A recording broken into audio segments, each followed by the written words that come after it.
Ang kwento ay isang akdang papalitan. Ito ay isang maikling salaysay tungkol sa isang mahalagang pangyayari. Naririto po ang ika-4 na baita para sa pagdugtungan na kwento. Pakinggan po ninyo kami.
Ito ang punong mangga sa syudad. Ito ang kahuli-hulihang puno sa lugar na iyon. Sa paligid nito ay pulos, bahay, gusali, kalsada, tulay at pamilihan.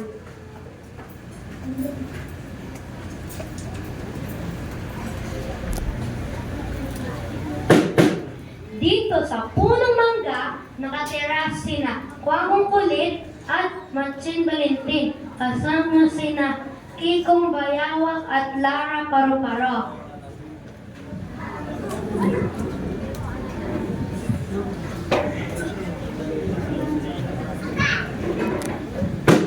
At sina Connie Conejo at Minyang Pusa sa paligid ng punong mangga na naglalaro ang mga batang sina Estong, Mimi at Dondon.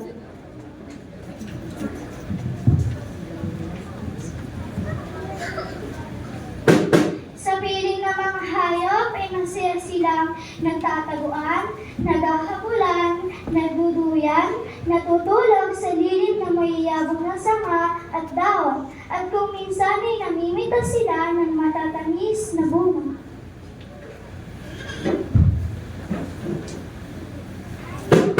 Ngunit isang araw, biglang dumating ang isang malaking lalaking may dalang malaking palakol. Gagawa raw ang lalaki ng malaking gusali sa lugar na iyon. Kailangan na daw nitong putulin ang punong mangga. Hinumang nito ang palakol sa puno. Nagulat ang mga bata at ang mga hayop. Ayaw nilang maputol ang puno. Dahil kapag naputol ang puno, mawawalan na matitirahan sina Kwangong Kulit, Matsin Valentin, Kikong Bayawak, Lara Paru-Paro, Conejo at Minyang Pusa. At kung puputulin naman ang puno, saan na maglalaro sina Estong, Mimi at Dondon?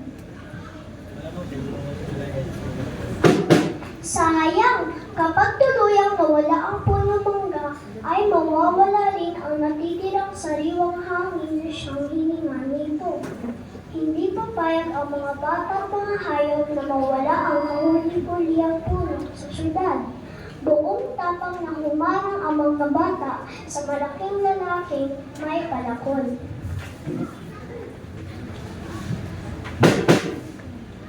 Ha! Babalik ako, sabi ng malaking lalaki bago umalis.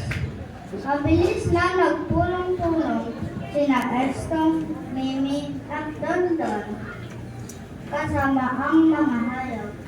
Ano ang dapat nilang gawin para hindi maputol ang puno? Ting! Alam na nila ang dapat gawin.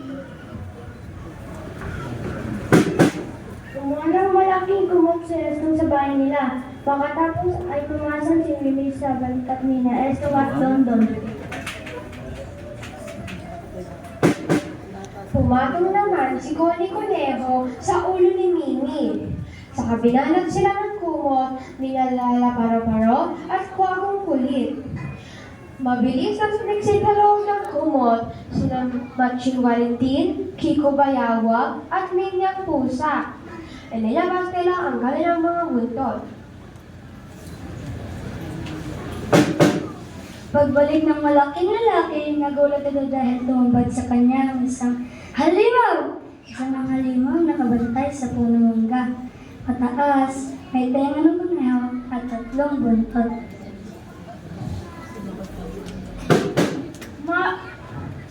Mabilis nang kumalipas ng tagbo. Paalis ang malaking lalaki. Nang ako ito sasan, hindi na puputol ang puno.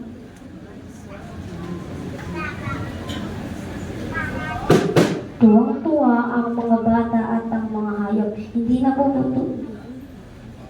Nawawala ang punong pinakabawal nilang punong tirahan ng mga hayop. Palaro ng mga bata, nagbibigay lilim, bunga at sariwang hangin.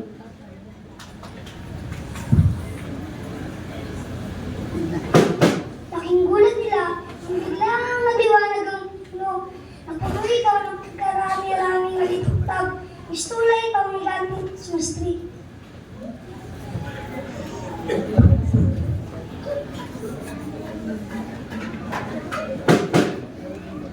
Noon naisip ng mga bata at mga hayop.